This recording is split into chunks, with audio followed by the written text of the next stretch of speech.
you're not taking care of your fitness in your 50s, you'll likely pay for it in your 60s, and that bill could be a lot steeper than you think. Now, the problem is most men don't even realize the trajectory they're on until it's really hard, or in some cases even too late for them to change. Now, if that resonates, watch this video and I'll show you a simple 3-step process that helps you course correct before it's too late. So I recently turned 57, and getting older reminds me a lot of the famous boiling frog metaphor. You know, the idea, or the myth I should say, that a frog that sits in water that's slowly heating is not going to jump out and basically just passively sits there and accepts its fate. And if I look at my social circle, I find that's exactly how a lot of men drift through their 50s. You know, it's that decade where you feel a bit of joint pain here, maybe a little bit less energy there. But it's nothing alarming, so you don't start exercising, you don't adjust your diet, you do not course correct, you basically think ignorance is bliss and you stay put in the slowly heating water.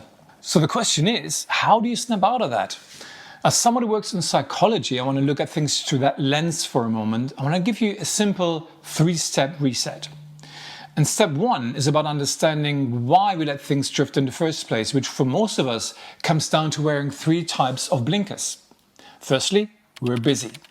There's work, there's the family, we all got responsibilities, and all of that takes up most of our time and energy, and you might just feel like you don't have the space to do anything else. The second reason is the lack of urgency. So you might feel a couple of aches here and there, but it's nothing that where the loud alarm bells are starting to ring. So there's nothing really pushing you to take action. And number 3 is about your own justifications.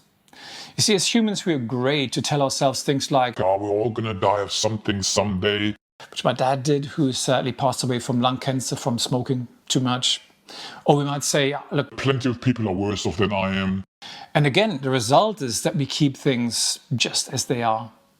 But actually understanding how these patterns control you means that you can break free from a first set of chains and go one level deeper to step 2, where you're basically asking yourself, what does staying in the water actually really cost me? So let's do something quite interesting. Take a piece of paper and divide it into 4 squares. In the top left box, brainstorm the costs that come with taking action and ask yourself, what would I have to give up to really look after my health and get fit? Some of your time maybe some comfort, junk food binges, some evenings on the sofa, whatever is true for you, write that down and generate a quick list and don't overthink it. In the top right box, number 2, brainstorm what you'll likely gain if you do take action. Energy comes to mind, independence, mobility, or simply the freedom to live life on your terms without needing the help from others for as long as possible. Okay, the bottom left box, number 3, that's for the costs of not taking action. And that's the one most people really hate looking into.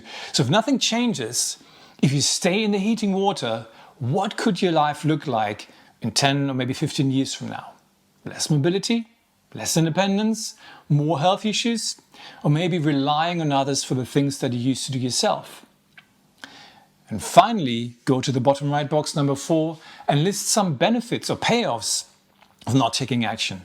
And that could be more time for Netflix, more pizza, more time on the sofa, not having to summon up any real discipline or any other fairly, in my view, trivial stuff.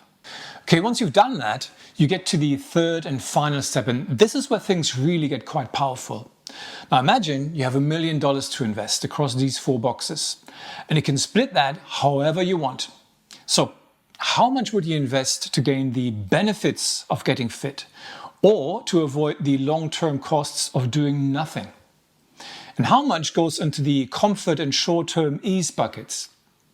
Now, if I had to guess, I'd wager that most or even all of your dollars or pounds or euros or whatever currency you have in mind went into squares 2 and 3.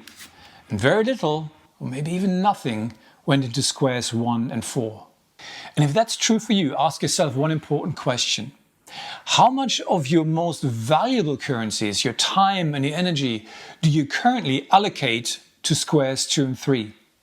Now, if where you place your time and energy in your life right now doesn't reflect what the exercise has shown to be as most valuable to you, then you should ask yourself another really important question, which is this.